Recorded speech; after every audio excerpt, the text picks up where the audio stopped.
के साँच्चै अब दर्शकबिन सागर र अचम्म भेट भए हो। दर्शकबिन अब कान्छीले सागरलाई देख्दा अचम्मित भए। तपाईँलाई लाग्न सक्छ सागर र कान्छीको अब भेट हुँदैन, तर अब भेट हुँदैछ हो। दर्शकबिन भिडियो अन्तिमसम्म हेरेर माया साथ सपोर्ट र माया गर्न नभुल्नुहोला। दर्शकबिन अब सागर र कान्छीको भेट हुँदैछ।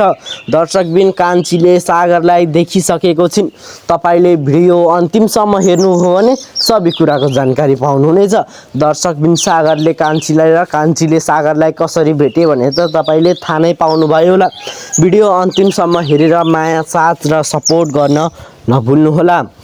सलिनाले के भनेकी छिन् थाहा छ? तपाईँले मलाई अहिलेसम्म पालेर राख्नु भएको लगेर बेच्नलाई नै रहेछ। हेर्नु मामा प्लिज मलाई जान दिनु, बरु मलाई जे सुकै गर्नु, तर मेरो सागरलाई यति पनि नछुनु भनेपछि सलिनाको मामाले झन बाँधेर राख्छन् हो। दर्शकबिन भिडियो अन्तिमसम्म हेरेर माया साथ र सपोर्ट गर्न नभुल्नुहोला। किन यस्तो गरे भने त तपाईँले थाहा पाइसक्नुभयो होला अरूको पाठमा।